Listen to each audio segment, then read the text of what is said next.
Un saludo a los que nos siguen a través de las redes sociales, que están pendientes de formarse, de gustar cada día su fe y acrecentarla. Les felicito, les animo a seguir adelante. Sigan adelante, vale la pena, porque Dios quiere que todos nosotros sigamos viviendo esa experiencia. ¿Sí? Bendito sea Dios por todos ustedes, queridos hermanos, que han comenzado a escuchar la palabra de Dios con fe, con alegría, y que cada día se alimentan más de las enseñanzas que a través de este canal se van transmitiendo. Bendito sea el Señor por todos ustedes. Sigan adelante. Les animo a no perder la fe, a vivir esa experiencia con Dios todos los días de su vida, a enamorarse de las Sagradas Escrituras, sí, a enamorarse de la Iglesia. Aquí viene entonces la palabra del Papa. Un saludo. El Papa está saludando a todos los cristianos. El Papa va a hablar de la catequesis a todos los cristianos. Sí. Sí. Un testimonio. Él va. El celo apostólico. El Papa está hablando del celo apostólico, el celo que tenían los apóstoles por llevar el Evangelio, porque querían la salvación de la humanidad.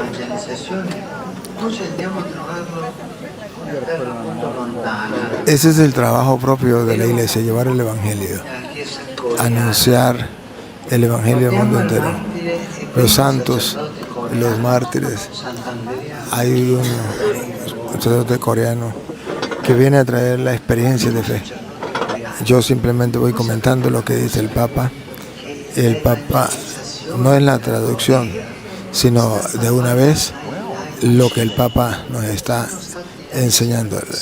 No es la traducción, sino es decirles, compartir con ustedes la idea, traducido de una vez al castellano, digámoslo así, que todos ustedes puedan entender. La evangelización desde el principio. En el Evangelio de Cristo, los santos han dado ese testimonio.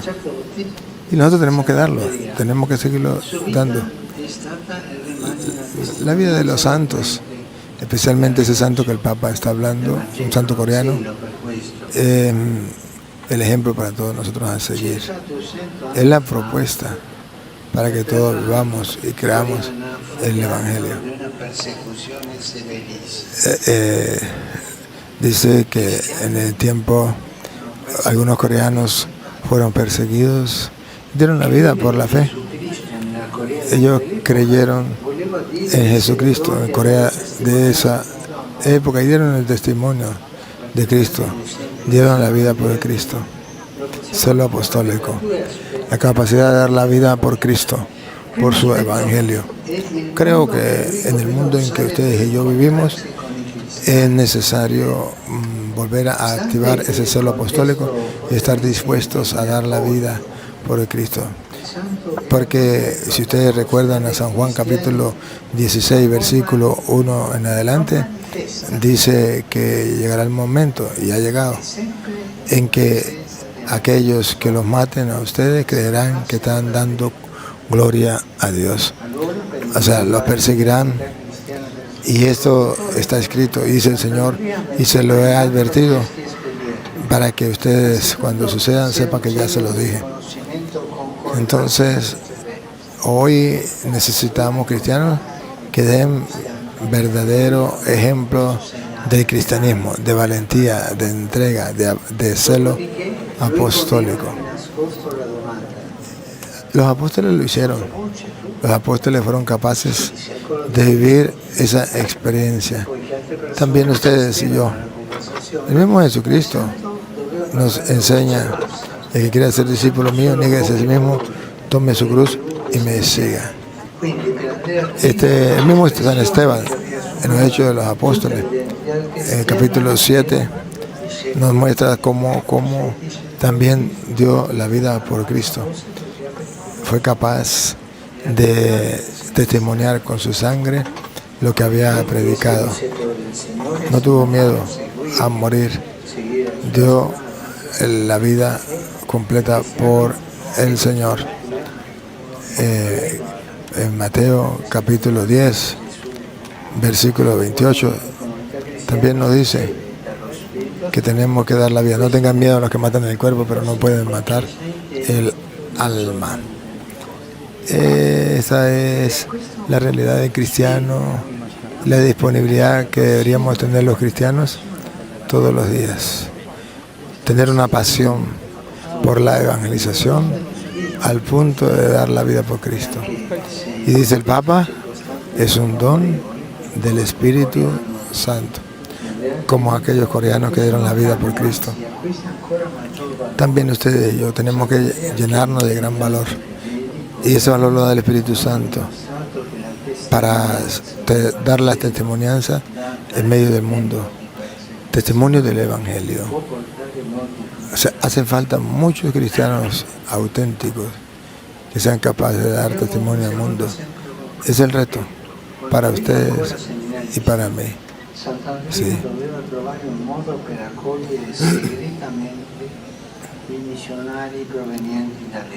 Aquí está hablando de este sacerdote que siendo seminarista era capaz de vivir, incluso siendo seminarista, su fe, a pesar de que estaba rigurosamente prohibido. También nosotros tenemos que, a pesar de las tormentas, las dificultades, ser capaces de evangelizar, misionar, lo propio de la iglesia. Marcos 16:15, vaya, prediquen el Evangelio a toda criatura. El que crea y se bautice se salvará, el que no será condenado. Es motivo de salvación, es motivo de condenación. Salvación para quien crea en el Evangelio. Salvación gracias al que lleva el Evangelio. Y condenación para aquel que no quiera creer, que rechaza el Evangelio de nuestro Señor Jesucristo. Pero también San Mateo capítulo 28, versículo 19. Vayan y hagan que todos los pueblos sean mis discípulos. Bautícenlos en el nombre del Padre y del Espíritu Santo y enséñenles a cumplir todo lo que yo les he mandado. Él está hablando de los santos coreanos que fueron capaces de dar la vida por Cristo, por llevar el Evangelio, por la misión.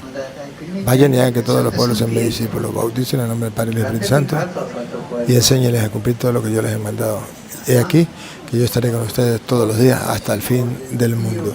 El Señor sigue cumpliendo esa promesa. Yo estaré con ustedes hasta el fin del mundo.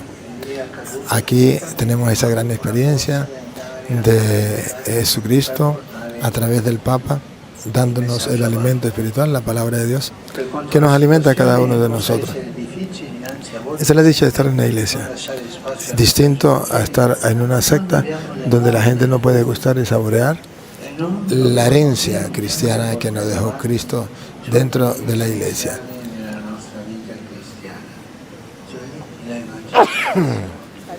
Si hay algo importante en la vida cristiana es la evangelización, dice el Papa. Y es la gran verdad. Esto es lo propio del sacerdote, del obispo. Es lo propio del cristiano. Evangelizar la familia, evangelizar los compañeros de trabajo, evangelizar en la escuela, evangelizar en el liceo, y evangelizar con la fuerza del Espíritu Santo. Ahí tenemos la fuerza, la gracia, porque si no, no podemos nosotros trabajar. Bueno, incluso en Hechos de los Apóstoles, capítulo 1, versículo 8, la gracia del Evangelio que Jesús le dio a los apóstoles, donde dice, recibirán la fuerza del Espíritu Santo. Serán mis testigos a Jerusalén, a Samaria y hasta los confines de la tierra, con la fuerza del Espíritu Santo. El Papa hoy nos está recordando esa vocación a evangelizar. El Papa nos está llamando a activarnos en esa tarea de la evangelización. Es la misión propia de la Iglesia. A veces nos preguntan por qué la Iglesia católica, ¿dónde aparece la palabra católica? Porque Jesucristo dijo, vayan y predican el Evangelio a toda criatura. O Mateo 28:19, vayan que todos los pueblos sean mis discípulos. O sea, el Señor lo mandó al universo entero. La misión de la iglesia es la universalidad del Evangelio. Por eso cuando se llama Iglesia Católica está diciendo que la iglesia es universal. Una iglesia que no es para un grupito, sino para todos, que no está en un solo lugar, sino en el mundo entero, cumpliendo la misión del Señor. Se llama Iglesia Católica para la iglesia recordarse todos los días que lo propio es evangelizar, que el celo apostólico no es otra cosa sino buscar la salvación de las almas.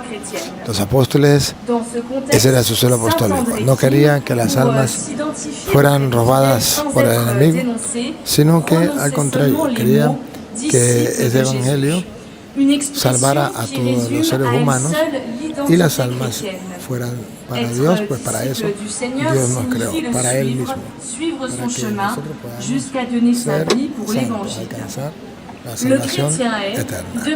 Esto es lo espectacular. Por eso un cristiano no puede rechazar la vocación a evangelizar, donde quiera que se encuentre. Todo grupo de apostolado debe evangelizar. Un grupo de apostolado, un cristiano, una familia cristiana que no esté dispuesta a evangelizar, está perdiendo el tiempo, no está cumpliendo su misión, está perdiendo el tiempo a nivel espiritual. No está ejercitándose en lo que su maestro, en lo que su Señor le ha mandado. Ha renunciado precisamente a la misión que el Señor nos ha dejado. Vean ustedes, queridos hermanos, la experiencia hermosa que Dios nos regala de estar buscando hoy día el Evangelio de Cristo de parte de labios del sucesor de Cristo, el Papa Francisco. Aquí el Papa está saludando en español a los de lengua francesa. Ajá.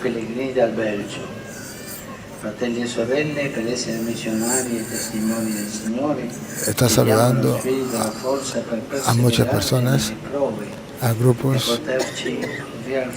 Él está saludando de modo especial a los de Francia. Je salue cordialement les pèlerins de langue française, en particulier les jeunes venus de France et les El Papa pèlerins venus de acoge Belgique. a los cristianos del mundo entero, cual padre a sus hijos.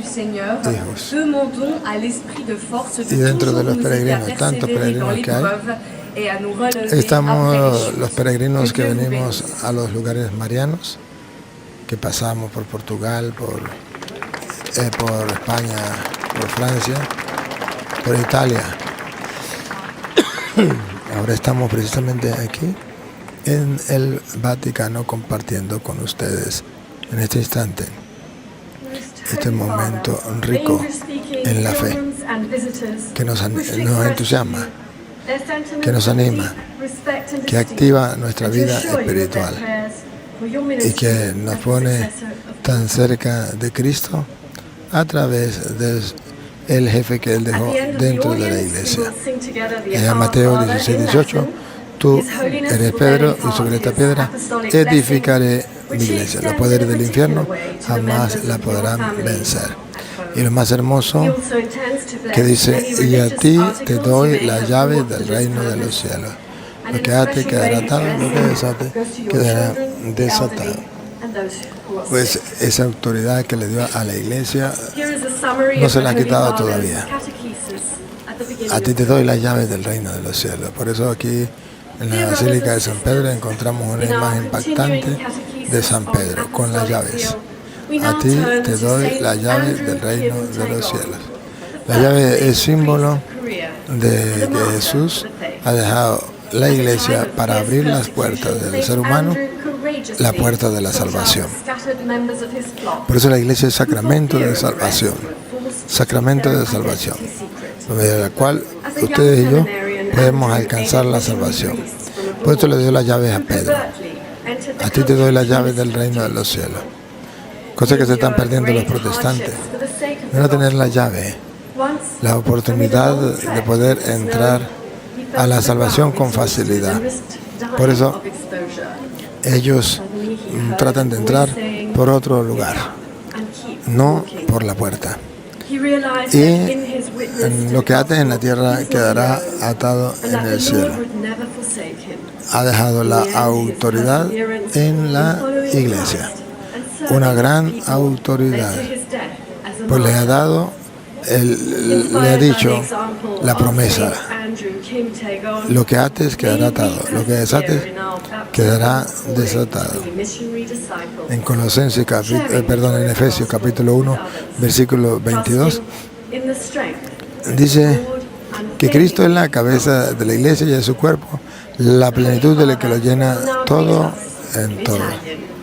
Qué hermoso ver ustedes esa oportunidad de ustedes y yo estar en la iglesia de Cristo, que es el cuerpo de Cristo. Y en ella está la plenitud de Dios, la plenitud de que lo llena todo en todo. La plenitud de Dios está en la iglesia, según dice Efesios 1, 22.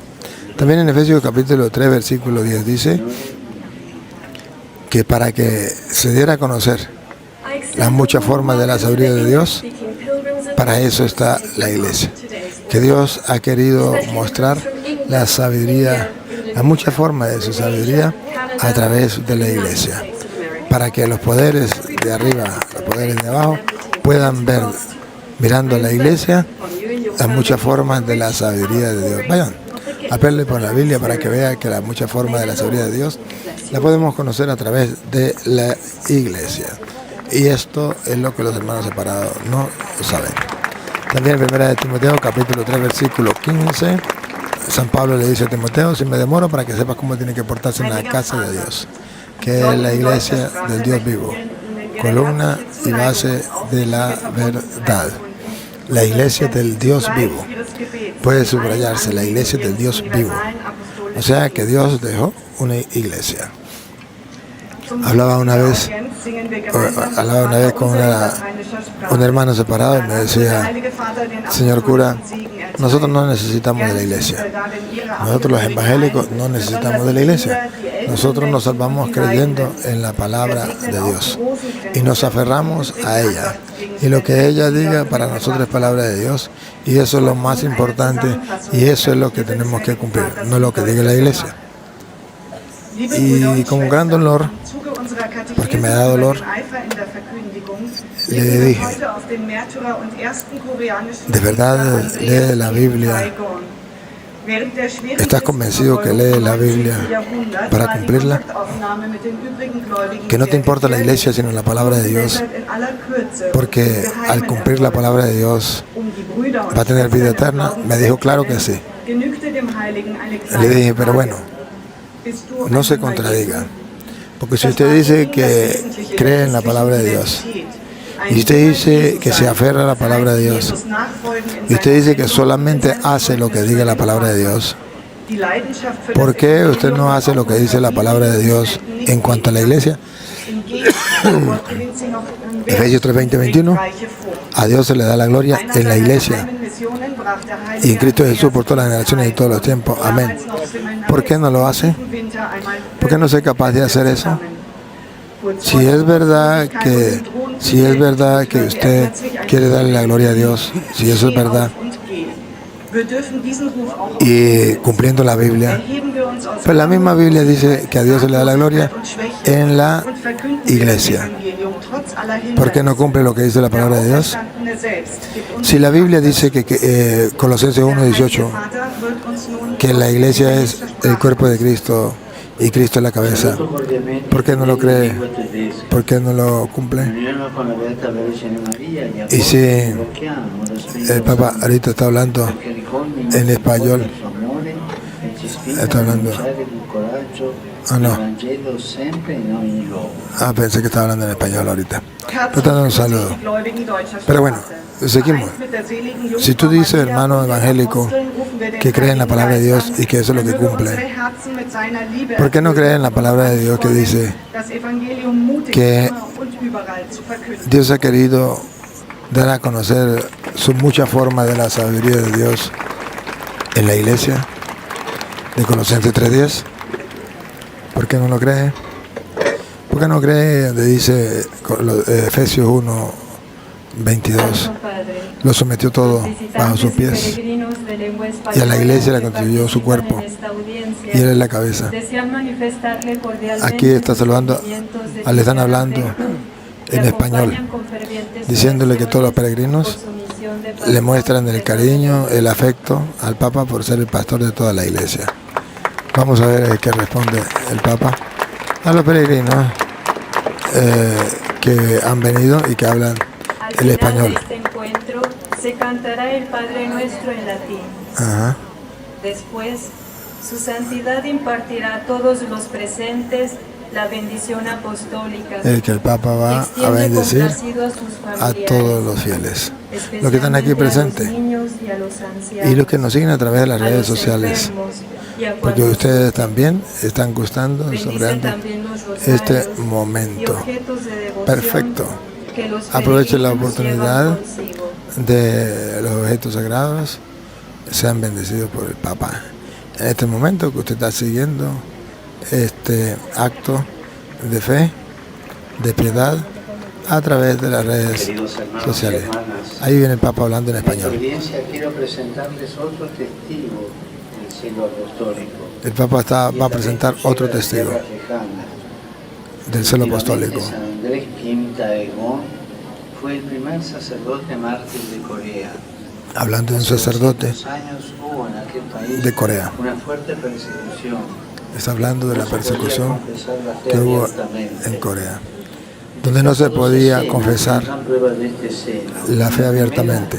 Vemos a San Andrés ante la dificultad de San Andrés que encontrar a los fieles en público y lograr reconocerse sin que nadie se dé cuenta. Sin que nadie se dé cuenta, a escondida, llevando a la gente a orar. Estas, las palabras que había que decir, eran discípulos de Jesús. Las palabras que tenían que decir eran discípulos de Jesús. Se puede decir, ya en ella supone la vida del Evangelio y testimonial. Diciendo que ahí estaba el resumen de lo que era el Evangelio. Era seminarista y ser capaz de dar testimonio. la nieve para buscar un misionero y completamente agotado cayó por la tercera vez. De alguna manera, una mano amiga lo ayudó. Que cuando era seminarista cayó agotado y una mano amiga lo empujó, una mano amiga lo empujó y le ayudó a seguir adelante. El Papa dice que ahí podemos sacar la lección que aunque caigamos podemos levantarnos de nuevo porque nuestro Señor Jesucristo nos sostiene. Ahí está saludándonos en la lengua española a todos nosotros. Aquí, eso, aquí. Estamos en la lengua española. Sí, el grupo de mexicanos, venezolanos que venimos a escuchar al Papa, nos alegramos, porque yo soy peregrino con los mexicanos y los venezolanos. Aquí estamos todos disfrutando de esa experiencia. El Papa nos invita a ser amigos de Cristo para perseverar en el camino del bien hasta el final, sin desmayar. Está pidiendo a Dios que nos bendiga y que la Santísima Virgen nos cuide. Es una espectacular bendición, una gracia para nosotros, también para ustedes, también para ustedes.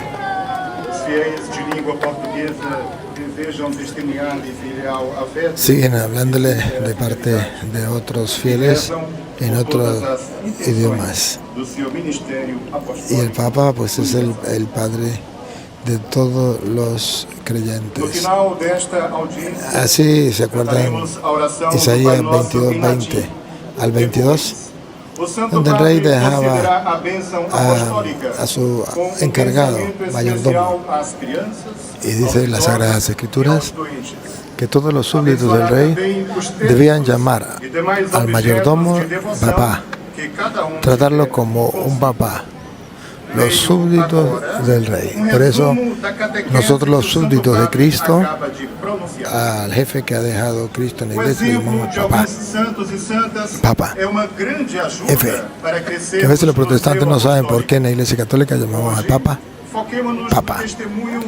Porque Isaías 22, 20 al 22 nos muestra que ese jefe, que el rey deja, el rey es Cristo, a ese encargado mayordomo Pedro, lo nombraba papá de todos los súbditos y le daba las llaves del reino.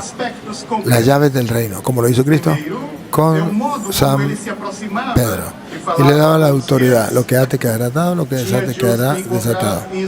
Era el representante del rey. Por eso el Papa es el representante de Cristo en la tierra. Los hermanos separados, como no pueden ni tienen constancia de que ellos son cristianos, pues recientemente nacieron, no son los cristianos antiguos, verdaderos, auténticos.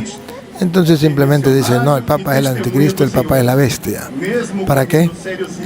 Para que la gente no pueda ver que ellos no son los verdaderos cristianos.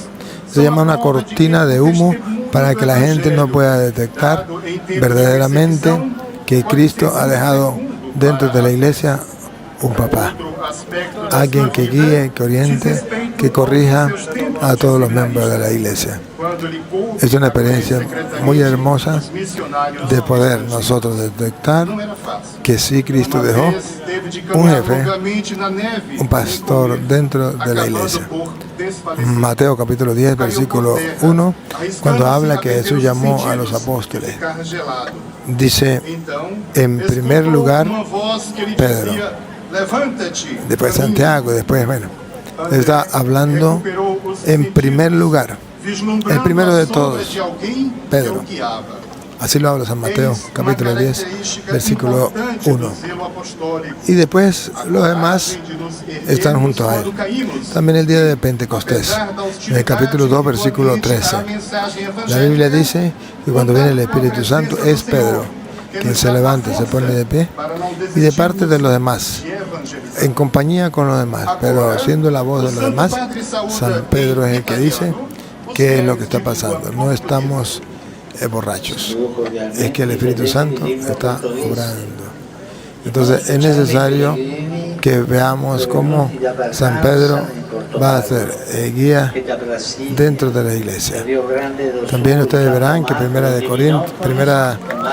Hechos capítulo 15, versículo 1, hay un gran problema y por eso sucedió el primer concilio plenario, el primer concilio de la iglesia, el primer concilio de la iglesia, cuando querían imponer en la iglesia algunas cosas que no eran según el Evangelio.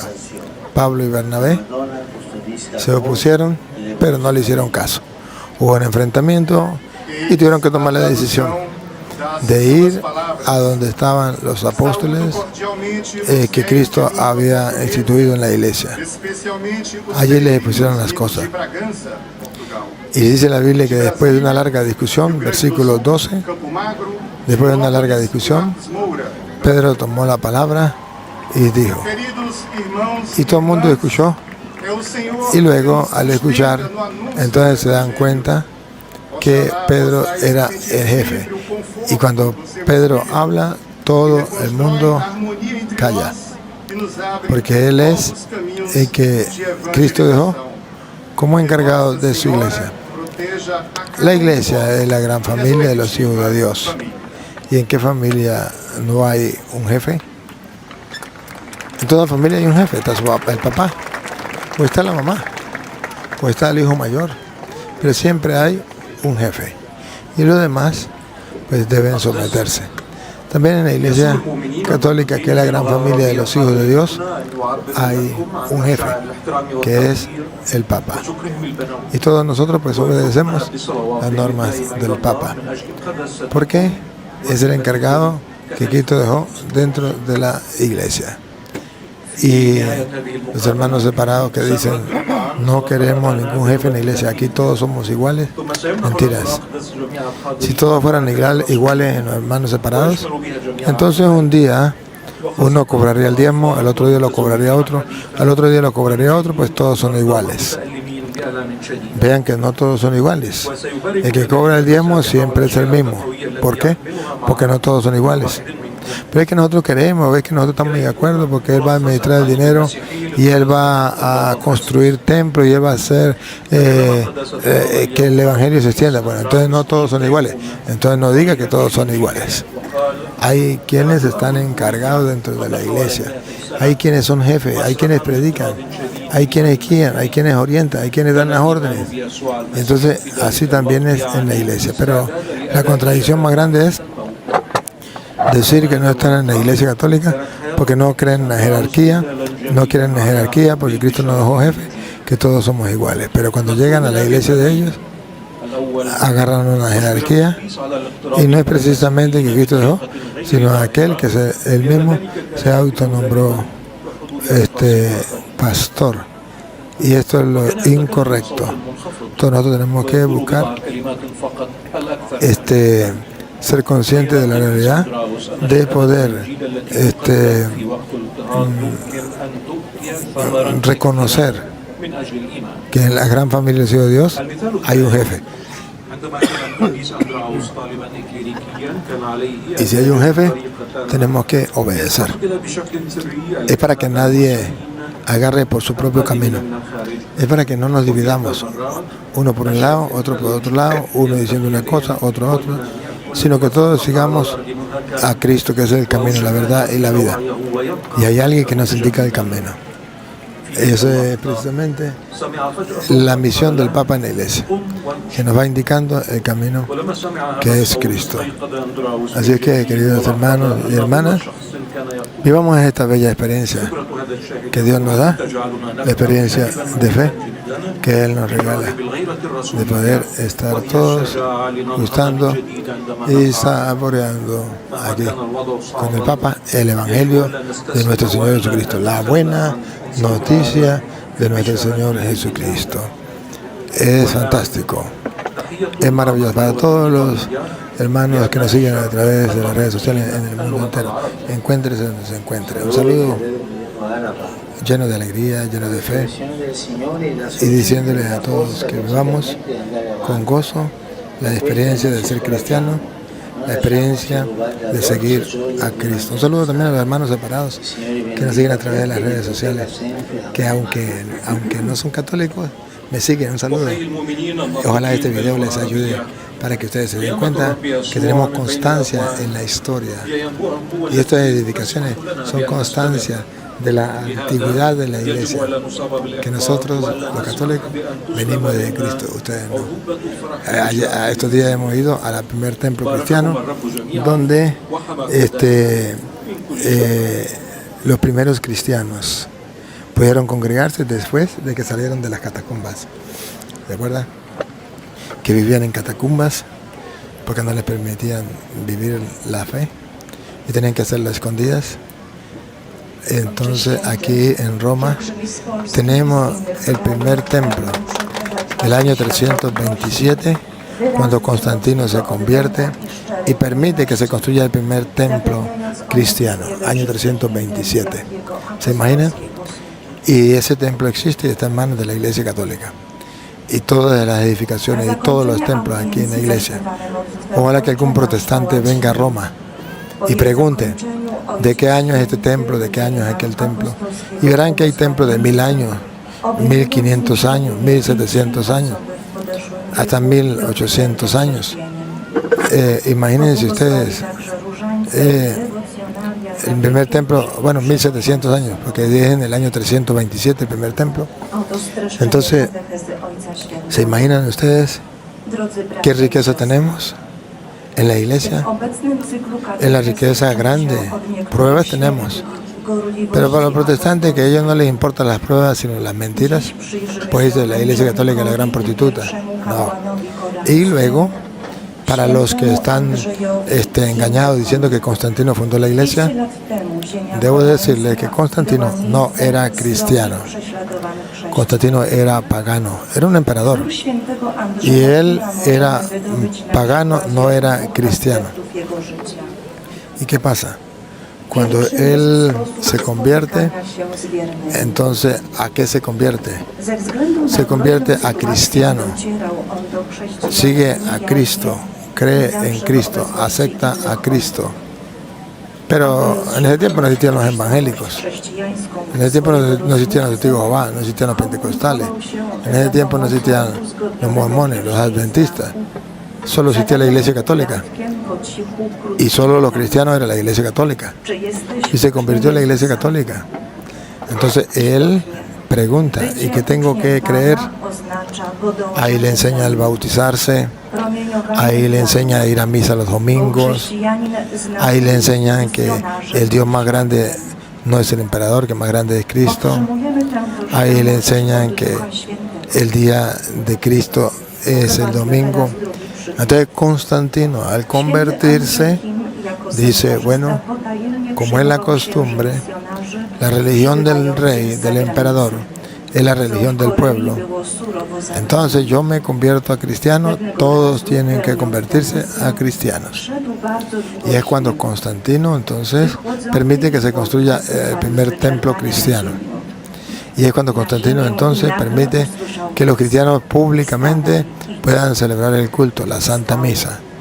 Y es cuando Constantino permite que después de 327 años, o 300 años, 313 años, o lo que sea, el pueblo cristiano pueda salir de las catacumbas y pueda abiertamente expresar lo que cree.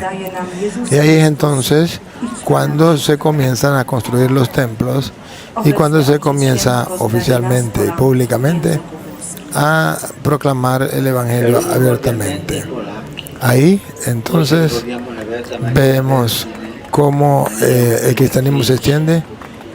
Se celebra el día domingo, no porque Constantino lo diga, sino porque él se convirtió al cristianismo y el cristianismo celebraba el domingo como día del Señor, desde que Cristo resucitó, desde que se reunieron los primeros cristianos para vivir esa experiencia con el Señor, allá que dice San Juan, capítulo 20, versículo 19, estaban reunidos por miedo a los judíos el primer día de la semana. O Juan 20, 26, 8 días después estaban otra vez reunidos el primer día de la semana por miedo a los judíos. Y ahí se presenta Cristo. Y él, Cristo, se reúne con sus discípulos el día domingo. Y ahí en adelante entonces los cristianos comenzaron a reunirse los domingos, a escondidas, por miedo.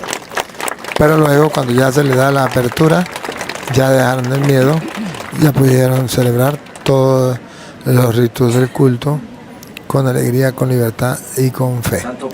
Hoy gozamos todos nosotros de esa bella experiencia. De verdad que tenemos la dicha de poder proclamar la palabra de Dios del Evangelio con plena libertad. Llegará un momento en que no podamos hacerlo. Bueno, ya ha comenzado precisamente la persecución para los que predican el Evangelio. En Nicaragua ya tenemos a Monseñor Ronaldo Álvarez, que es prototipo de lo que serán los cristianos en pleno siglo XXI, perseguidos, encarcelados e incluso asesinados por los comunistas, por los grandes imperios, por el nuevo orden mundial, por aquellos que quieren imponer una nueva ideología en el mundo o quieren imponer nuevas normas en el mundo, quitando las normas de Cristo, nuevas leyes, quitando las leyes de Dios. Les invito pues, queridos hermanos, en esta audiencia con el Papa, a ser valientes, a proclamar el Evangelio, aunque nos toque, como dice Cristo, dar la vida. Pues además, dice Cristo, nadie tiene más amor que el que da la vida. De modo que si verdaderamente tenemos mucho amor a Dios, pues tenemos que estar dispuestos a dar la vida, porque nadie tiene mayor amor que el que da la vida por su amigo, por la persona que ama. Y nosotros amamos a Dios y tenemos que ser capaces de dar la vida por Cristo si fuera posible. Un saludo a todos los hermanos en Venezuela, desde aquí, desde el Vaticano. Un saludo a todos los hermanos allá en Estados Unidos que nos siguen a través de las redes sociales, que son fieles. Un saludo a todos los hermanos en México que también nos siguen, en Perú, en Costa Rica, en todos los países del mundo que nos siguen.